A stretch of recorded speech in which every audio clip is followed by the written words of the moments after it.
Welcome to the Life Self-Mastery Podcast, where we bring in entrepreneurs who have created online businesses and improved their lifestyles. Here's your host, Rohit Malhotra.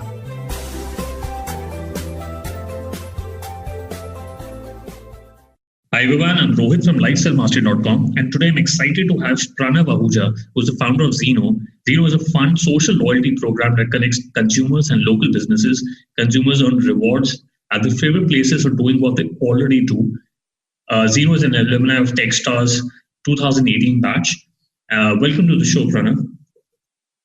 Glad to be here, Rohit. Awesome. So Pranav, why don't you tell us about your journey on what made you start Xeno and what got you interested in this crazy world of entrepreneurship? Got it. So I actually always wanted to start my own company, and I started my first venture while I was in college. That was called Quizonation. But that didn't really go places. So in 2012, I started working for a startup that ultimately got acquired by Make My Trip. And when I joined them in 2012, I told them maximum I'll stay for a year, maybe 2 years, because ultimately I want to start my own venture. Though I loved working there, and I ended up working there till about 2015. And that's when I founded Xeno. So the core philosophy behind starting Xeno, my mom's actually our first customer, and a lot of my friends owned businesses, and they would keep coming to me with technology, for help with technology. And I realized that marketing was one of their biggest pain points, and I wanted to use technology to help solve some of their marketing problems. And then over time, one thing kind of led to another, where right now in 2019, we're using artificial intelligence and machine learning to help a lot of large restaurant and retail brands do one-to-one marketing to their existing customers, or like we like to call it, if you have 3 million customers, we help you create 3 million unique campaigns specific to each and every individual customer. Okay, so can you explain more? How are you creating these campaigns? Are you using AI tools, or are you using Google or paid ads to really take the revenue numbers to the next level? Yes. It's actually pretty simple, right? So typically what most brands do is they rely just on SMS or just on email, and all the marketing channels are segregated. We pull in all of their marketing channels from SMS to email to Facebook, Instagram, Twitter, Snapchat, and anything else they're currently using into one single platform. And our unique differentiator is that instead of giving a lot of data insights to the marketer, we tell the marketer just to create a simple mass communication campaign, and then our technology automatically personalizes that campaign to each and every individual customer. So what we realized is that marketers ultimately have a limited bandwidth, and they can only do so much, which is why even with all of the technology out there, campaigns weren't getting more personalized, not getting more relevant, and the results weren't growing. So the moment you put the intelligence on the other side, we've seen it lead to about 150% uplift. Okay, got it. So do you have other competitors in the same segment? Yeah. So right now we're operational in the India market, and brands typically use companies like Capillary Technologies or Easy Rewards. Okay. And in the extremely enterprise segment, they work with companies like Adobe Marketing Cloud or Salesforce Marketing Cloud. Yeah. Okay. And can you talk about some of the brands that you're helping, or some when you talk about local businesses, are you helping pop and mom stores in retail segment? Can you explain a little bit more about your? So when we started out in 2015, we were originally working with small businesses, but then over time, so actually in mid 2018, we pivoted to sell only to mid-market and enterprise. So today we're running campaigns for brands like Forest Essentials, US Polo, Nautica, like a lot of restaurants in Gurgaon near you, like Biryani Blues, Nando's, Dunkin' Donuts, Taco Bell, right? So a lot of international chains and a large Indian brand. Okay, got it. And I was interested to know what's your acquisition pathway? How do you get customers on board? Is it how do you get the leads? Is it through LinkedIn or word of mouth? We rely primarily on three strategies. One, of course, LinkedIn works really well. The second is word of mouth. Based on the results we're delivering for one brand, we sign up other brands. And then specifically in outbound manner, we focus a lot on events and exhibitions. So about once every 2 months, we participate in an exhibition currently, or we go out and speak at events about the work that we're doing. And that helps us attract a lot of customers. Okay, and if I may ask, how many customers do you have currently, and do you have a big sales team or an account management or client servicing team who looks into each of these accounts? Yes, so we have just over 100 customers currently, and so we have a sales and a customer success team in total of about 14 people currently. Oh, okay. And how many people are you in total? 20. Okay, good. And so, on your blog, you also talk about culture and, how important it is to build a great culture in a company.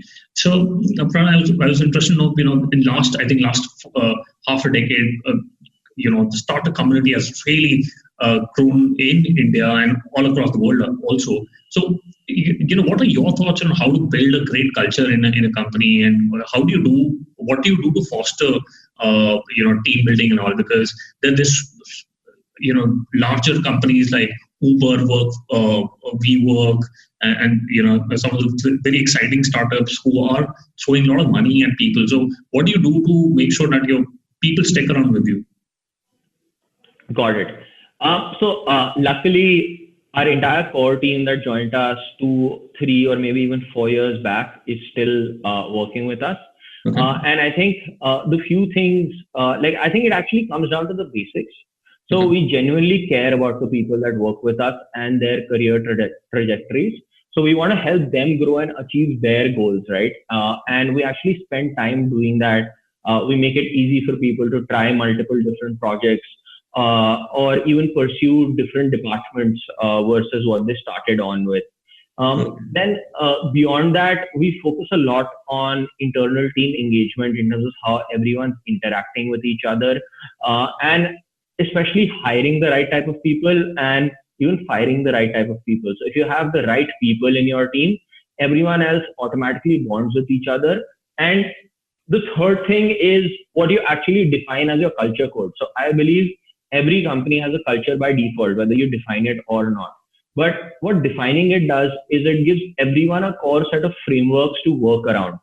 So instead of having one communication one day and a second communication a different way, if you have core cultural principles defined, every single person in the company is going to be talking the same language. And that helps unite everyone together, because a group of people who have shared the same values and think the same way, and beyond that are aligned towards one central mission, can do a lot of amazing things together. Makes totally sense.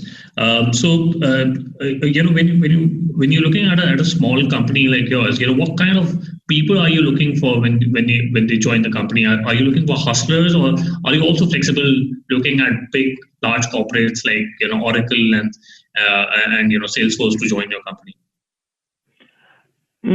So when we're hiring someone, depending on the role, what matters, we figure out what really matters to us for that particular role, and then we go out. So before starting the hiring process, we do two things at our company. We define a 30, 60, 90-day plan for the person we're bringing on board, and the core traits in the person that really matter to us. So for one role, we might be looking to bring on board a hustler. In another role, experience might really matter to us. So I think it depends on role to role. I don't think it's a one-size-fits-all formula, though. Okay, right. So I want to talk about Xeno again. So what's a revenue model, and is it a subscription-based model for brands? Yeah, so our revenue model is actually very interesting. So we charge a fixed fee, but on top of that, we make a major chunk of our revenue from a variable model, where when I said earlier that we help brands deliver 150% uplift on revenue on their marketing campaigns. So we actually take a share of that uplift in revenue, which basically means if we don't deliver, we don't get rewarded. So when we say 150%, we actually mean it and we deliver it. Okay. And what are the charges for using a product? Okay, so the cost for using a product is a fixed fee, which is depending on the current scale of the customer, which is a combination of factors, which is the size of their current base, their average ticket size, how often they reach out to customers. In essence, we're trying to identify what revenue we could generate for them and then give them a fixed price based on the value that we'd actually deliver back to them. Okay. All right. So you got salespeople who would customize these sales quotation back to the brands. Is that how it works? Absolutely. Yes, okay. That's how it works. Yeah. Okay. So I was interested to know about your experience with Techstars, and and before the call we were talking about Metro Accelerator. So can talk a little bit more about how did you get selected into Techstars, and how did that experience help you grow your company? Got it. I think in terms of getting into Techstars, I got an email from them. I decided to apply. I went for an interview to Berlin, which worked out well. And before I took my flight back, they basically told me that they're selecting me. But the more interesting story is the learnings that I had from Techstars. So I've even written a blog on this topic. So in Techstars, in 3 months, we met over 100 mentors, and which was really empowering, because one of the things that we realized is as an entrepreneur, you don't know what to do next. You've never done it before, right? Every challenge is a new challenge. But when you're meeting people who've been there, done that, it helps you solve challenges that might take you a year to figure out. Someone gives you the answer in 5 minutes. So at our company, we had made a ton of mistakes, which if we had spoken to mentors earlier and the right set of people earlier, we wouldn't have made those mistakes and we would have been able to move faster. So I think that's what Techstars empowered us with the most. They gave us the right decision-making principles, the right framework, so that we could think faster, execute faster, and basically grow our own business faster. And I've actually seen, since I've come back from Techstars, that we've been able to grow faster as a company. Our company's culture is better, and we're making a lot of strides in every vertical. Okay, and do you also get access to alumni from Techstars, and is it easy to reach out to this alumni for help? Yes, it's actually super easy to reach out to alumni. So we have something that we call Techstars Connect. So you can reach out to anyone there or on LinkedIn, and everyone's very happy to respond to each other. So there's this principle that Techstars lives by called give first. Okay. And I don't think I've ever come across anyone in the Techstars ecosystem who doesn't live by that. So if you ever need help, everyone's there to help. And if anyone's ever reached out to me, I've helped. So I think it's just a give and take, and you just give first and then everything else follows. Okay. And, you also talked about Metro Accelerator. So, can you tell the listeners more about, what is that about? Yeah. So what was really amazing about this program is that you get the entire startup experience from Techstars. But Metro AG is one of the world's largest retail companies with over 50 billion euros in revenue. So since our product, currently our largest target segment are retailers, so we got to lean in on a lot of retail experience that we never had, that helped us think even deeper about the problems that we're solving for retailers. So what the program does is it brings Techstars startup experience and Metro's retail experience together, so that we get the best of both worlds, and that helps us move forward faster. Okay, and to be part of the accelerator, did you have to give up a bit of a stake to be part of Techstars? Yes, we did. So at Techstars, they have a model where for the first 20,000 euros, you need to give up 6%, which is a fee for the program. So I would say, even though they give you only 20,000 euros, probably the money that they spend on you in terms of your learning is maybe 5 or 10x that amount. And then on top of that, we took a 100,000 euro convertible note from them at a cap of 3 million euros. Oh, okay. Awesome. And are you still looking for more funding? And what is the way ahead for Xeno? So right now we're actually profitable as a business. So that's a good place to be in. And we have certain goals. So our core focus right now is growing revenue 2.5 times from where we were a quarter ago to within 6 months. So we're right now focused on doing that profitably. So fundraising isn't in the focus at the moment, but things change from time to time. Good. And Pranav, are you the only founder, or do you have another co-founder with you? No, I have a co-founder, Ayushman. So we were both in college together. In fact, we were college roommates. So we've known each other since 2008. So it's been 11 years. Oh, okay. And does it help to start a business with somebody whom you know for a long term, or what is your experience on that? Yeah, it's amazing, right? Because you have someone who's one of your best friends. You're starting a business with them, right. So you can really trust them and lean in on them. And the startup journey, as you know, is extremely hard, right? So to have someone who you already know go along with that is really useful. And I think the other key thing is that both Ayushman and I have complementary skill sets. So even if he's a friend, we both bring something different to the table, right? And I think when those two things go hand in hand together, it becomes even more powerful. Awesome. So let's quickly do the top 3. What's your favorite business book? It's actually Atomic Habits. I'm actually reading it at the moment, and it just blew my mind, right? So I've been reading a lot of different books, but the difference that this has already made on my life is, I think, magnitudes more than any other book, because it made me realize that a lot of small things that you do in life make a big difference at the end of the day. So for anyone, who's trying to focus on the small things and lead to amazing, audacious outcomes, I'd highly recommend reading that book. Also, we had James Clear, who's the author of Atomic Habits, on our podcast. I was a big fan of his blog earlier, and it's a great book. I'll put that on the show notes. If you could go back in time when you started Xeno, what is the one thing you would have focused on? So someone gave us this advice all the way back in 2015.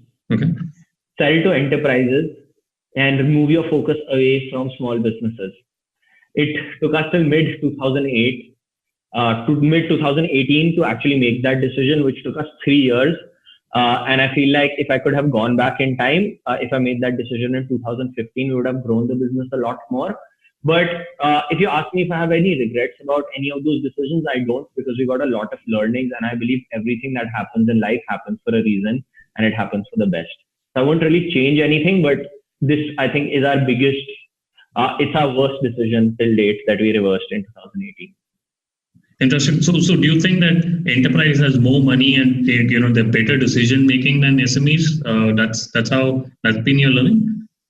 So I think it depends on the business, right? So if you are selling to startups or technology first businesses, it's very easy to sell to small businesses because they can go and put in their credit card online. But when you're selling to traditional businesses like restaurants or retailers, they want assistance, right? So the cost of servicing them is so high that it's very hard to make financial sense. So again, like even in the retail vertical, right? So Shopify has done really well in the small business segment, where they were selling to e-commerce business owners who were more tech savvy. But when you're selling to a non-tech savvy audience, I think small business doesn't scale very well. Oh, okay, very interesting. And what's your favorite online tools? For example, Gmail, Slack, LinkedIn. It's actually Google Docs. Okay. So I live the entire day in Google Docs. I manage my to-do list there. We manage all our internal work there, right? And instead of writing emails, I prefer writing documents because you can iterate on that, and there's no format. So it's easy to move things around versus some tools that force you to live and die by a certain format.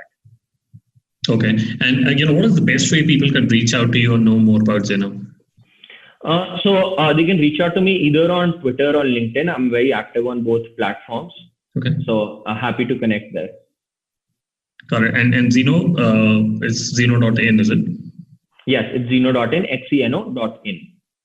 Okay. All right. Thanks, Pranav. Thank you very much for coming onto the show. I really appreciate and enjoyed speaking to you. Yeah, same here. I was happy to be on the show. Nice talking to you. Thanks for listening to the Life Self-Mastery podcast, where we teach you how to start and grow your online business. For more information, visit Rohit's blog at www.lifeselfmastery.com.